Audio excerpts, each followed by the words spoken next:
Welcome to the AI Corner. I'm your host, Mike Bailey, here to spotlight the people shaping New Zealand's AI future. In today's episode, we're speaking with Karrina Mountfort. Karrina is the founder of the AI Assembly and is CTO at Web-Based AI. Karrina is on a mission to make AI practical, accessible, and impactful, but not just through the tech, but by building real community through events, mentorship, and collaboration.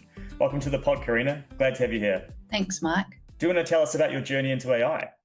Yeah, well, it's been over a few years or maybe a couple of decades, actually, which has changed. I've been at the forefront of a lot of sort of technology change in that time. And so we've built all sorts of amazing systems. I've had run teams of devs and we've powered up some amazing things over the years that are based around people's processes and then the deliverable of a system of that in a web context. And so the way that we've done that in the last few years really shifted. Obviously, we started to incorporate different elements into things. If we're building things that are looking at forecourt software for car dealerships, looking at things like, machine learning to recognize patterns and output around that. And so all of those technologies that we have learned and implemented into those systems, we have taken out to clients and things as well. So then in the last few years, of course, with generative AI, everything's changed now and everyone's about how do you do AI. So we're sort of about how AI is a deliverable of their process and how that fits into their ecosystem. Sounds like you're attacking it from let's solve the problem first rather than just throwing AI as a solution at the problem, right? Which is the right way to go about it. I'm sure there's a lot of coaching you go through with customers and stakeholders and partners on that process. Yes, there's a lot of education involved in that. And it's just walking people through those steps is quite a cool process. I like to call it giving them their AI license, if you like. We don't just go off and drive a car. We like to sort of license them into then responsible and ethical sort of use of AI and what that looks like for their business, organization, whatever it is. Awesome. And you've been incredibly busy. You've got web-based AI, you've got the AI Assembly, there's her AI story. Do you want to tell us about how all of those components of your personal jigsaw come together? Great, yes. It's an exciting place to be in with building this community at the moment. And just a little bit of context on that is obviously inside when on my daily job, making everything keep going, we talk to so many different people a day. So we talk to, struggling business people just trying to stay in business that are now got this element of AI. What do I do with this?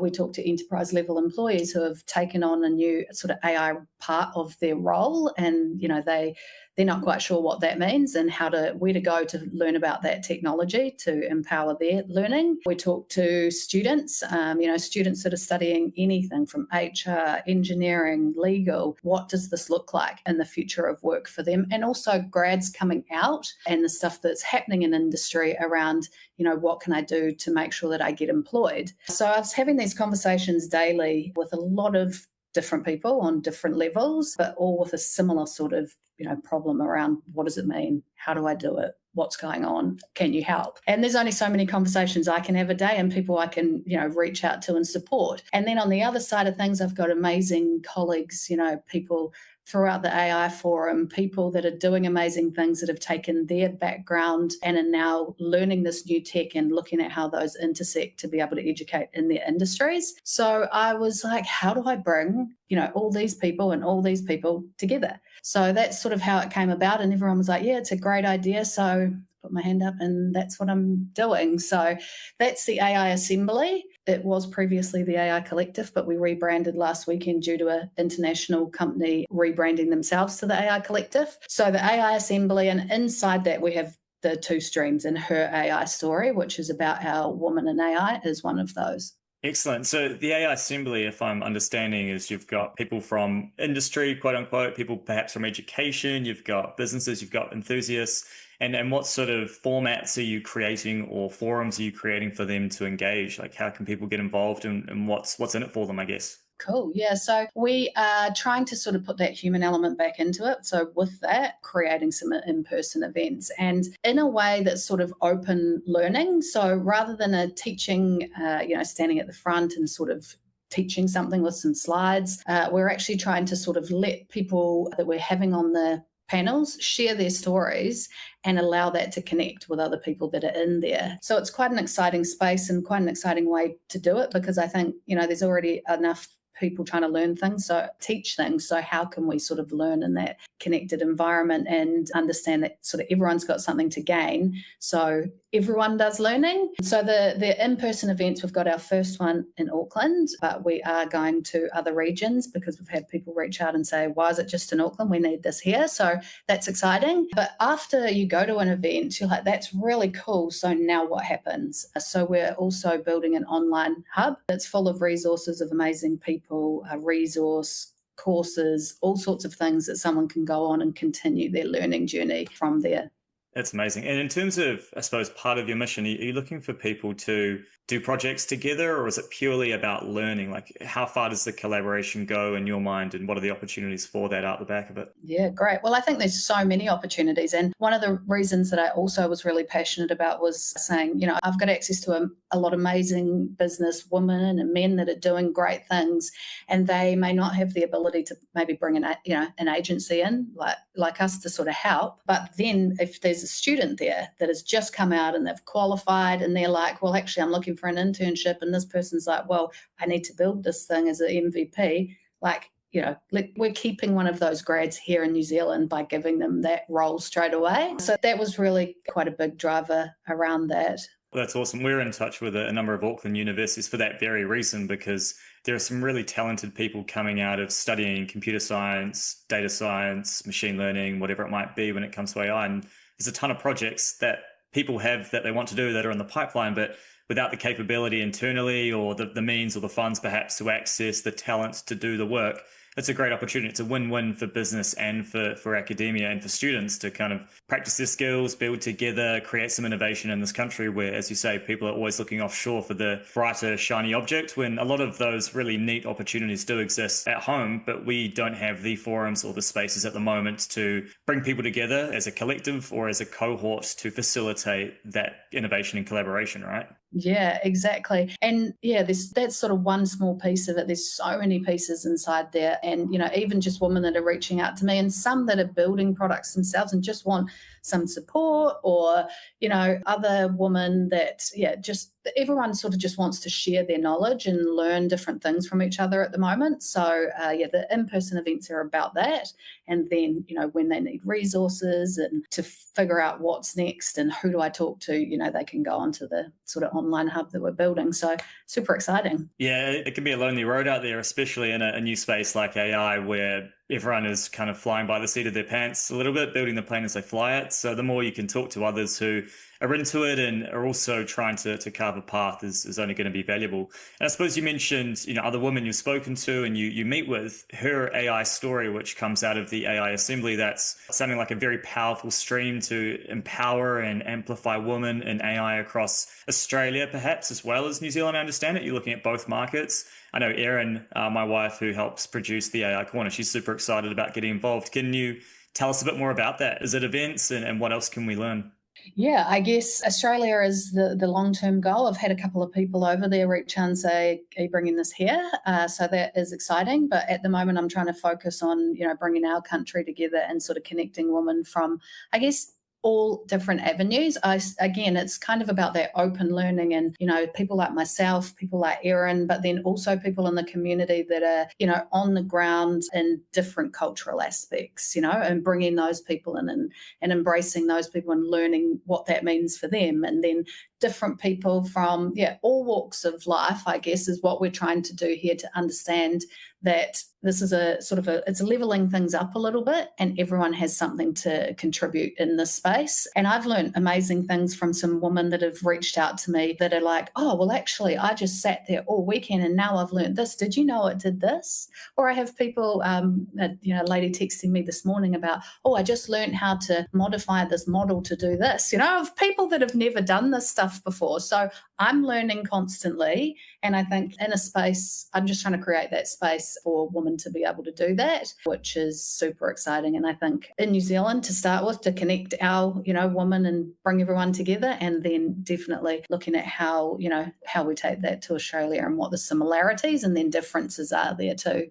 It's incredibly important to do, especially within an industry like tech, where it is typically male kind of dominated by the data. And when you get into even more niche areas like AI, it's even more AI male dominated, right? And that can be intimidating for some people. So, because there's that kind of bro tech type culture that can be perceived within the space sometimes. So it's important to have these spaces for people to feel more comfortable, to be more vulnerable, to ask questions they may not feel as comfortable asking around certain types of people, right? So yeah, good on you for bringing that community together. And you mentioned it's around bringing lots of different individuals from different walks of life across the country together. I can imagine there's a risk of maybe boiling the ocean too early. Are you looking to bring certain segments of the market in? It sounds like it's geo potentially first, but are you looking at people who currently work in tech or people who don't work in tech? Is there any lean, or is it open to everybody from day one? No, it's open to everyone. I think that's the difference I'm trying to bring. I speak to so many people a day, like, academia, like I'm saying, people that are running businesses in our sort of, in marginalized communities that are like, how do we be part of this? All sorts of people, because again, everyone has something to gain from this. And I think that collaborative learning and understanding that actually, yeah, everyone has something to contribute and their learning is as valuable as anyone else's. I think I've had access to amazing tech leaders and people in the space of driving the innovation forward across these different technologies in the last couple of decades. So I think that's an awesome space, but we've got, amazing places like the AI Forum that are doing great things in that space. So I guess we're trying to bring it down to a grassroots level and take the education to, I guess, not just have our leaders go forward, but actually all of our people, that are ready to learn and want to know this and are invested in learning more about it. So yeah, that's my passion in this is everyone has something to contribute. Everyone has a different experience, and how do they bring that with this new technology to change their futures forward? That's a strong why to have at the core of it. And, AI is a democratization of intelligence and skill set to an extent in some ways. And it's no secret that New Zealand has a productivity issue. So the faster we can kind of lift all boats, I suppose, is going to be really important. And having more of the community or different communities involved is so important to make sure that, we're not just building solutions, products, education, courses, whatever it might be for specific parts of the population, right? We're going to introduce biases. We're going to see inequalities start to proliferate in ways that we really don't want to happen with a technology like AI, which is general purpose across all industries, right? It's prevalent for everybody. So really important work that you're doing, which is really awesome to see. I suppose as a female leader within the AI space, what's your experience been like for the past couple of years? I guess it's actually been pleasantly surprising. Like the amazing other people in this space are actually all about collaborating and connecting. So it's actually been, yeah, quite overwhelming for me. And I guess that's also part of wanting to create this to actually introduce more women to that because, business can be lonely. I've been at the coalface of it for a while, building different solutions and, some successful and some not. And there was not, I guess, as much of an open forum to be able to discuss those things. And in the last couple of years, I've connected with amazing people, through the AI forum and the outreach of that, and then other amazing women that have been in tech that have applied their background and bringing it in and other industries. And I guess yeah, so it's been a really exciting place to be in, actually, which is, it's overwhelming, of course, because you're constantly learning and then you know something and then it changes. And then, but that's sort of, I've been in that space for a long time anyway, with being as, obviously the huge shift in, well, creation of, I'm older than Google. So yeah, it's been an exciting journey, to be honest. And that's what I'm trying to bring to other women to say there's lots of good people in this space doing good things. How do we connect everybody to sort of, create that collaborative way forward and introduce other people to it? So that's been my experience in it. Overwhelming from the perspective of constantly learning and applying that into business and to opportunities like this, but also really welcoming from the people in the space. So Oh, that's very pleasing to hear. And I suppose looking to the younger generation and the female cohort in particular, would you have any advice for women getting into this space outside of joining, your communities and getting involved? Like what else would you encourage individuals to be thinking about and acting on today? Yeah, I guess it's taking your knowledge and learning some of this technology and looking at how those intersect. I get asked that question all the time, and it is like go and learn, pick one of the platforms, for example, whether that's, Google, Microsoft,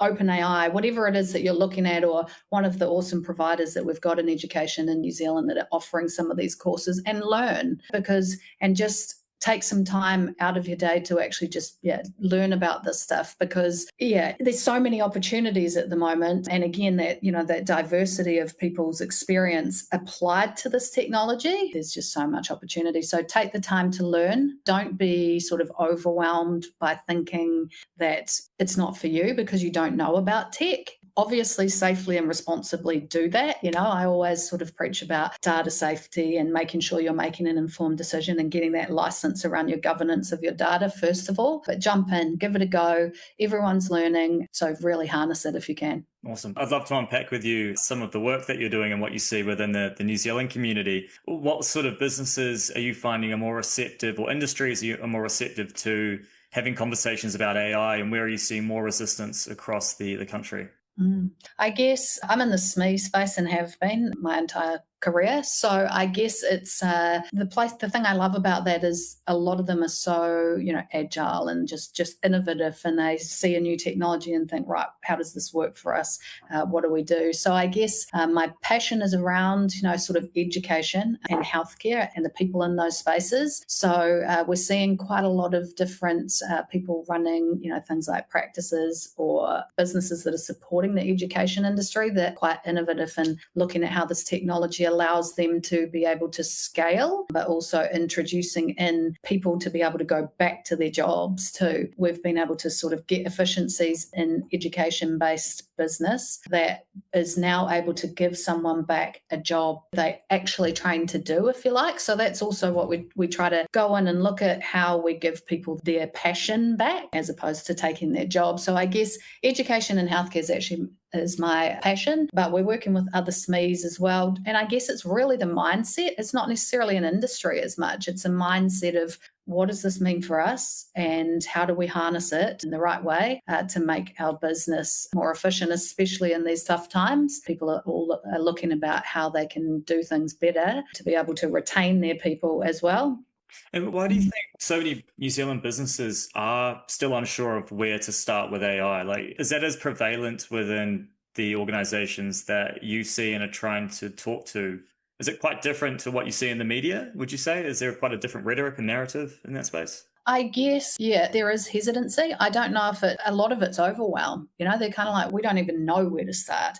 Hence the AI Assembly as well, of trying to bring that education in. But that is a lot of it. They're kind of like, we want to do it. But actually, they're sort of almost, it's like paralysis of fear of, do we do it or do we not? And then some of the stuff comes up in the media about someone that's, it's been exposed because of this. And I guess there's a lot of that still happening, but I think people are becoming more mature in that, of saying, okay, we understand its implications. How do we apply this in the right way to make it work? So I guess it's starting to break down a little bit, and the uptake is definitely on the increase. But there is still a lot of hesitancy in the market. So How do you buy into a lot of that hype around, if you don't adopt AI today or in the next couple of years, your business is going to erode in the next few years? Like, what's your perspective, and what do you tell clients about AI implementation and migration to these tools over time?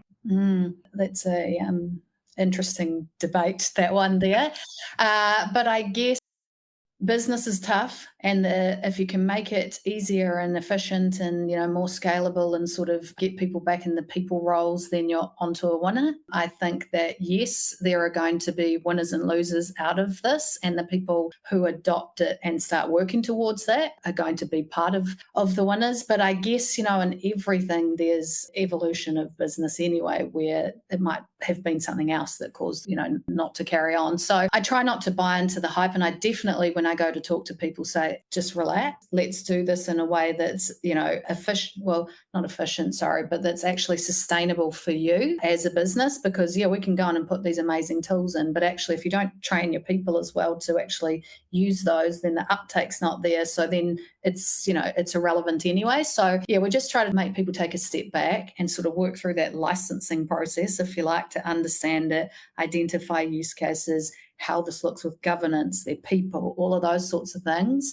and then harness it. So at the end of the day, AI is just another technology. It's a powerful one at that. But ultimately, this is a change management process more so than it is a technology implementation. Because what I'm seeing is a lot of business leaders are getting very excited by what AI can do for problems that have existed within their business for years. mm, There have been solutions through just general automation tools that can solve a lot of those problems that they now believe AI is a silver bullet for. I believe AI is just the catalyst to solve a lot of those problems, which people are getting incredibly excited about. We all love it. It's a topic of passion for sure. But I do think, as you say, the hype is there, and we just need to kind of take a step back and go, is this even solvable with AI? Do I need AI for this? Is there another way? There are even use cases I've been hearing about where people are saying, but my role of copy pasting information from one system to another is going to go. And it's less about AI is not taking that job. That job should probably have been removed some time ago so that that person could do higher value work and have more ability to think rather than moving, sand from one sand pit to another. So the hype is there. And I think you're probably seeing this. You've just got to deliver one small win at a time. Start small, start with one part of the business, get them involved, understand people's hesitations and motivations around why they might not be adopting the technology or why they do want to adopt the technology, start to show value and just build from there, right? Is it as simple as that? yeah, I guess, and it's about stripping it back to the fundamentals too, like what you say, and that's part of the thing that I'm all about and have been, and that's what we've been doing for the last sort of 15 years of building these systems, if you like, which AI is part of that, right? It's a deliverable as part of that on top. So it's actually sort of identifying how everything's working internally and how that is going to be that output. But we come back to looking at things around how do we get those fundamentals right too. So sometimes we're seeing people sort of with data all over the place and putting these tools and systems in, and it's never going to work. So that's part of it. We go, well, actually, that's not AI. That is, your system, and we need to get, there might be interoperability problems inside there. Well, that's again not necessarily AI. That's automation, APIs, all that sort of thing, and then the AI sits on top. So I guess I think people have got away, and with the shift to the cloud and SaaS boom and that sort of thing, people have patched so many different things. And for years and years, I've been talking about let's strip it back to the process and make sure that your systems fit that. But people have just patched it, and now people are actually having to stop and go back and say, okay, so what are we using for this? And how do we leverage that too? That's another big thing that I find, if you're on Microsoft, leverage everything. There's so many people using additional softwares inside there, which then, you house your data back internally and you start to get that centralized sort of space of your data to be able to use for AI. So it's really educating people around going back to their processes, what, why, how they do it, systems, and then AI as a part of that. So that's what I like to preach. And taking people on the journey throughout, right? And Which is a huge one. a lot of demystifying that has to go on around of course there will be impacts to the labor force. That I think is undisputable. The extent of that, again, no one knows, despite some of the headlines that we see. And I do believe that there's a pretty heavy marketing spin that is driving some of those conversations from certain products and frontier model companies that are trying to lean people towards their product. Very valid concerns that we should be having open discussions about in public forums with government and thought leaders and those that are at the coalface of this space. But I think, as you say, when we strip it back, these tools, whilst the frontier models are very easy to use for a prompt, getting an output, but when you want to build genuine agentic workflows or AI agents, actually carving those up and building them to be very effective and having perhaps deterministic outputs that you might need for your business, or making them creative in such a way that the output is passable as a human output, which means it's usable for your business. That's very difficult to do and takes a lot of time, really strong data, good training, good investment in tools.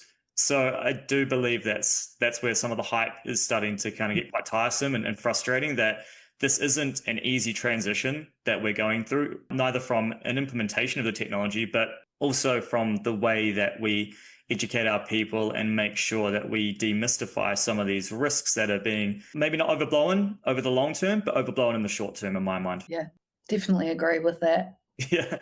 And so what are some of the biggest operational wins you've seen from AI when it comes to the education space or the healthcare space? I guess, again, giving their people their day back and allowing them to do those jobs. So I'll use a speech therapist as an example. You've got people that train to help someone, right? They train to actually be that person that's there to actually help educate that person and be on that education journey with them and their learning journey in that space. So they didn't apply to be a data entry person.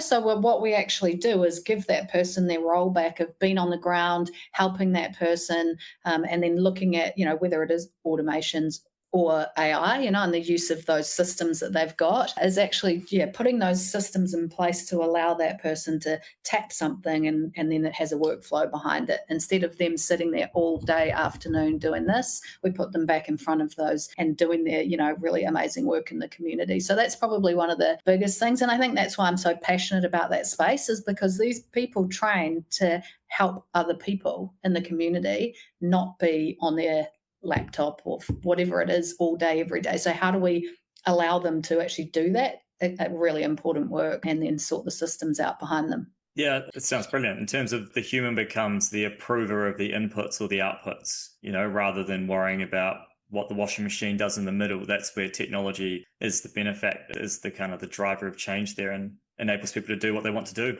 with their passions. Mm-hmm. What piece of sort of AI or tech or tool do you think is, I guess, underrated? We talk so much about what's overhyped at the moment, but do you feel there are any areas of the technology and conversations you have that we don't talk enough about? Well, I guess it's actually just the fundamental uses of some of these things too, and that's sort of what I talk about. Is actually, I think everything's sort of getting its time in the spotlight. But what I say is actually, before you go out and look at some of these other things, look at what your internal platforms that you've already got can do to leverage that. So your likes of, if it's Google or Microsoft or whatever it is, housing things back inside there, leveraging subscriptions around, are we doing meeting transcription somewhere else? Which I see constantly. How do we centralize that data with some of that sort of thing? So I guess that's what I try to do first of all with those fundamentals, and reduce a little bit of that.